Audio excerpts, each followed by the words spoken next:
श्री राम जय राम जय जय राम।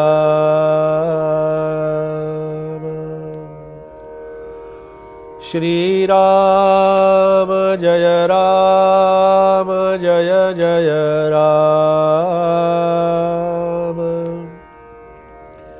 श्री राम जय राम जय जय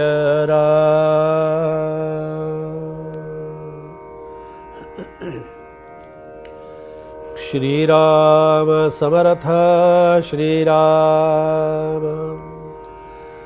स्वर्गलोक इंद्र संपत्ती हे काळांतरी विटंबती। सद्गुरु कृपेची प्राप्ती काळांतरी चळेना श्रीराम।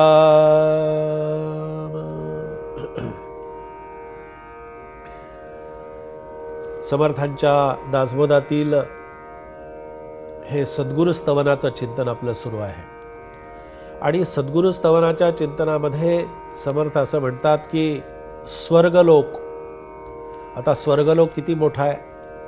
स्वर्गलोकामध्ये जाण्यासाठी आमची सगळी प्रयत्न चाललेले आहेत। स्वर्गलोकाची अनुभूती आम्हाला घ्यायची आहे। स्वर्गावरती आम्हाला कसं, कारण आम्हाला कसं आहे की स्वर्गातला आनंद घ्यायचा आहे पण स्वर्गवासी न होता घ्यायचा आहे। स्वर्गवासी झाले किंवा स्वर्गवासी व्हायचंय हे नुसतं म्हटलं तरी आम्हाला दुःख होतं, हे म्हटलं तरी आम्हाला आवडत नाही, हे म्हटलेले आम्हाला चालत नाही। संतांनी बरोबर आमची जी ओळखली ना ती इथेच ओळखली। समर्थ म्हणाले मरणाचे स्मरण असावे। माणसाला मरणाची भीती दाखवली की तो हातामध्ये माळ घेऊन जप करायला लागतो। मरणाची भीती वाटली की तो गुरुचरित्र काढून वाचायला लागतो। मरणाची भीती वाटली की मग तीर्थयात्रा, मग सगळं शिर्डी, शेगाव, अक्कलकोट, मग जाण्याची मनामध्ये इच्छा निर्माण होते। मरणाचे स्मरण असावे, हरिभक्तीस सादर व्हावे असं जेव्हा समर्थ म्हणतात तेव्हा समर्थांनी त्या सद्गुरु तत्वाची आपल्याला ओळख करून देण्यासाठी समर्थांनी असं म्हटलं की सद्गुरूंच्याकडे जाताना सद्गुरू कशा आहेत, स्वर्गलोक इंद्र संपत्ती। स्वर्गलोक ही जिथे नाशिवंत आहे, स्वर्गात जाऊनही आम्हाला तिथे खरा आनंद मिळणार नाही।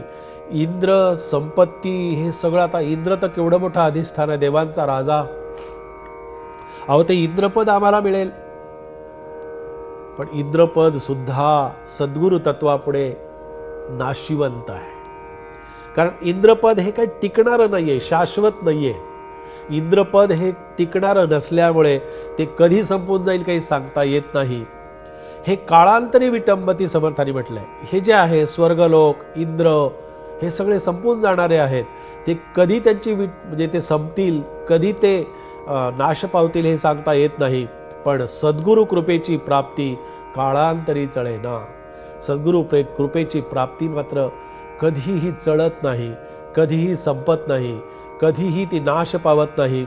म्हणून असं असतं पहा, सद्गुरूंच्याकडे जाताना आपण एक लक्षात ठेवावं, कारण खूप अंतकरणामध्ये भाव दाटून आला ना की मग बोलणं सुद्धा अशक्य होतं। सद्गुरूकडे जाताना माझं मन कुठेतरी ठेवून मला जायचं आहे। माझा देह, मी नाशिवंत देहाने सुद्धा मी त्यांचं दर्शन घेतो ना, हे सुद्धा खरं दर्शन नाही। माझ्या अंतकरणामध्ये जिथे मी बसलेलो असेल, जिथे मी असेल त्या ठिकाणी त्यांना प्रार्थना करावी आणि म्हणावं, हरी मेरो जीवन प्राण आधार। ही प्रार्थना रोज त्यांना म्हटलं ना की मग त्यांना सुद्धा पाझर फुटतो पहा। काय त्यांना प्रार्थना करावी, और आसरो नाही तुम बिन, निरसो सब संसार, हरि मेरो जीवन प्राण आधार। अशी प्रार्थना त्यांना रोज केली ना की मग असं असतं पहा की आपलं जे मडकं आहे ना, हे डोकं, हे मडकं आपण रिकामं त्यांच्या समोर नेऊन आपटावं। ते फुटलं तरी चालेल पण ते असं अज्ञानाने, विकल्पानी, विषयानी भरलेलं नसावं। ते फक्त सद्गुरु कृपेनं आणि सद्गुरु प्रेमानं भारलेलं असावं, पण विषयांनी, विकल्पांनी, कुतर्कांनी, कुचेष्टेनी ते मडकं भरलेलं नसावं. कारण हे मडकं फुटणारच आहे. तिथे मडकं फुटेपर्यंत थांबतात. कुठे तुम्हाला माहिती आहे? ही डोक्याची कवटी फुटेपर्यंत थांबतात. कवटीचा आवाज झाला की तिथून निघतात.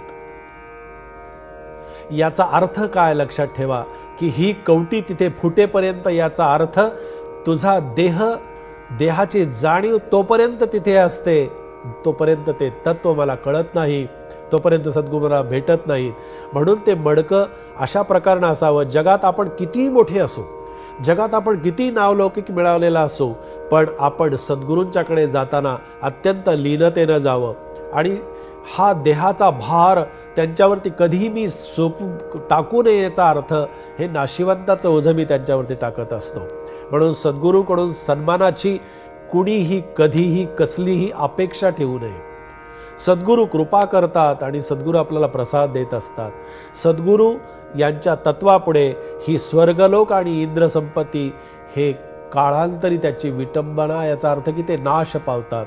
पण सद्गुरू कृपेची प्राप्ती कधीही चळत नाही, कधी हलत नाही, कधी आपल्यापासून दूर होत नाही.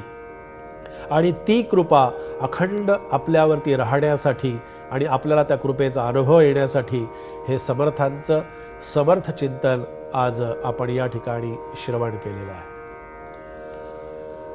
जय जय रघुवीर समर्थ.